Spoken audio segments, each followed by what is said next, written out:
Have you people ever thought that when we watch movies or shows and play games or do anything other than studying, at that time we don't lose our concentration? Why? Instead of this, we get so much engaged in these activities that we forget about everything else. At that time, we don't have to search how to concentrate or focus while watching movies. Think about it. Let's find the answer in the video. Hey everyone, welcome to our all new video. In this video, we'll discuss that why aren't we able to concentrate and how we can improve our concentration level. As we have discussed earlier, that when we watch movies or shows, we can concentrate on them easily.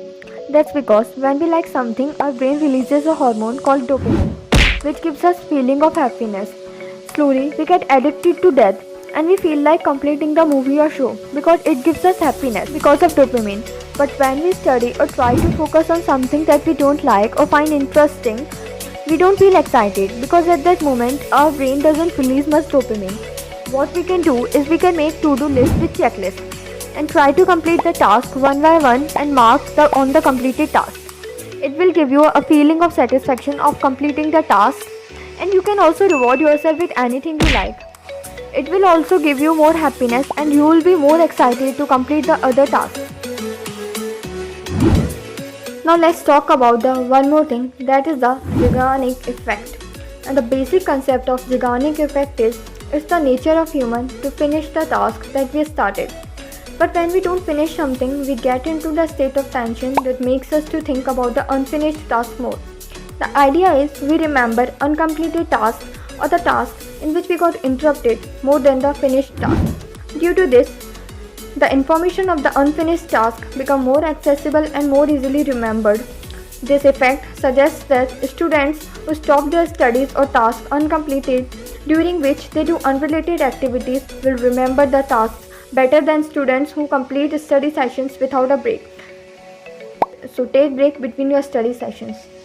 There is a common belief that while doing a task or listening to something important, if a person is doodling or scribbling something, then he is not paying attention on the task or simply the person is not focused. But it's not the actual case. While I was browsing on the internet, I came across an article published on the Harvard University's website, according to which a survey was conducted in which some people were asked to listen and monitor a 2.5 minute long dull voicemail message. Half of the group doodled while listening to the message and other half didn't. Then both the groups were asked to recall details from the voicemail. The group who doodled were better at paying attention to the message and recalling the details. They recalled 29% more than the other group. When we are learning or doing something at that time, doodling or scribbling will help in staying awake or attentive. It will keep your brain activated for a little longer time. So next time when you are learning or studying something, then don't forget to scribble anything related to the topic on a paper. There are some ways to make your studies effective and focused. The first point is plan your day. Plan your day as soon as you get up. Like what are the things you have to do in a day. These tasks can be different from the studies. You just have to plan your whole day, like what you will do in the entire day. You can start with something productive so you will feel productive entire day. Don't check out your phone after you wake up in the morning. Make to-do list. As we have talked about this earlier, make a to-do list about what topics you study and prioritize the tasks. Do the task first that you think is important. Make deadlines for these tasks. You can also make targets on daily, weekly and monthly basis. Try to avoid distractions while studying. If you remember some work, then don't get up till you complete the task.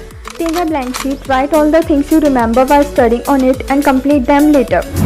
Organize your notes, desk neatly so that you can create a good study environment. Keep all the stuff on your desk that you need while studying so you don't have to get up again and again. Whenever you don't feel like studying, you just pull your mind. You have to tell your mind that you will study only for 5 minutes. Once you will do this, you will gain the momentum and then you can study for some more time. Keep revising. Our brain uses 3 memory systems, that are ultra short-term memory, short-term memory and long-term memory. Information which is present in your long-term memory stays for longer. For this, you have to revise the information. You can make a schedule for revision on daily and monthly basis. Revise what have you learned on the same day itself, then after a week. When you read a chapter or topic, make a summary of that and solve questions related to that topic and also give tests. This will help you in clearing your concepts and testing what you have learned. Also, these summaries you have made will help you in the last minute revision. Take a short nap between your study sessions. You can also take power nap or the coffee nap, in which drink a cup of coffee or another caffeinated drink before you sleep. Caffeine takes 15 to 20 minutes to work, and if you have slept during this time, you will wake up with double the energy. There are many influencing factors that can shorten your attention span. These include your mood, your environment, and your sleep hours, also your diet. So sleep enough and eat healthy food. You can also try brain food. The health of your brain is the main factor you to be able to work with concentration. Do more activities that involve using your executive function skills. You should do something that stimulates and requires mental effort, such as learning a new skill, painting, dancing, or learning a new language. These all requires mental focus and attention. They also help in reducing stress. So here are some fun and interesting brain activating exercises which you can try out. First, use your non-dominant hand, which means if you do most of the work with right hand, then try some exercises with left hand and the vice versa. Second is, look at the chart on your screen and try to say the color of the words instead of their name. You can also try solving crosswords. Below is the list of some unrelated words. Set a stopwatch for 1 minute to read the words, then do something else for some time, and then write as many words as you can remember on a paper. All tricks will help you in stimulating your brain.